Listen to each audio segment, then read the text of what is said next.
Hello বন্ধুরা, উড়ান ধারাবাহিকের আজকের এপিসোডে দেখানো হয়েছে ড্রয়িং রুমে বসে মহারাজ, মহারাজের ঠাম্মি, বাবা, মিলি, শিব সকলেই বসে আড্ডা দিচ্ছে।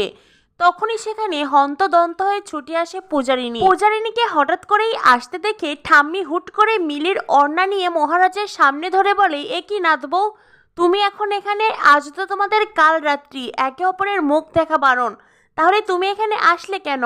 মহারাজের বাবা বলেন, পূজামা কি হয়েছে, তুমি এত রাতে এভাবে ছুটে আসলে? তুমি এখনো ঘুমাওনি? তখনই শিব মিলি বলে, আরে বাবা দেখো না, বৌদির মুখের অবস্থা দেখে বুঝতে পারছো না কিছু একটা হয়েছে।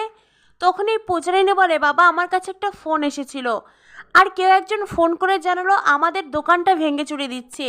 আমি তারপরেই বাড়িতে অনেক করে ফোন করার চেষ্টা করেছি, কিন্তু কাউকে ফোনে পাইনি।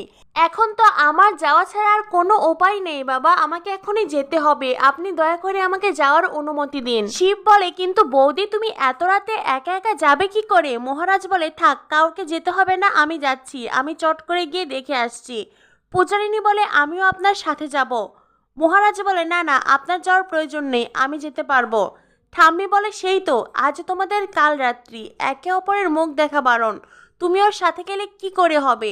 শিব বলে, দাদা ভাই ওখানে নিশ্চয়ই কোনো ঝামেলা হচ্ছে, চল আমি তোর সাথে যাব। মহারাজ বলে, কাউকে যেতে হবে না, আমি একাই যেতে পারবো।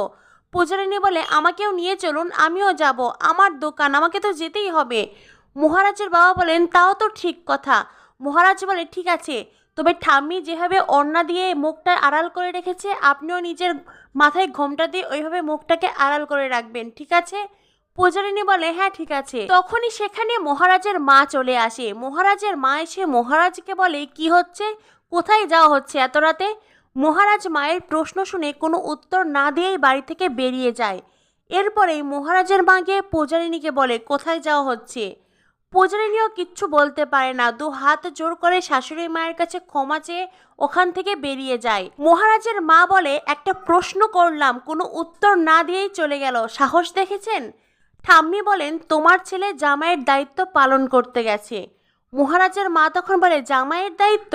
আগে তো ছেলের দায়িত্ব পালন করবে নাকি? ঠাম্মি মুচকি হেসে বলেন, ছেলের দায়িত্ব? কার মুখে দায়িত্ব কর্তব্যের কথা শুনছি? ছেলের দায়িত্ব অবশ্যই পালন করবে, তার আগে তুমি মায়ের দায়িত্ব পালন করো। আমার খুব ঘুম পাচ্ছে, আমি ঘরে গেলাম। এই বলে ঠাম্মি ওখান থেকে চলে যায়। মহারাজের বাবা, শিব, মিলি সকলেই ঠাম্মির পিছনে পিছনে ঘরে চলে যায়।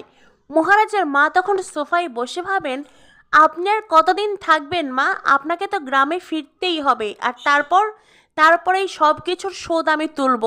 এই মেয়েটার জন্য আমার সোমনাথ বাড়ি ছাড়া হয়েছে, আর আমি ওই মেয়েটাকেই সংসার ছাড়া করব।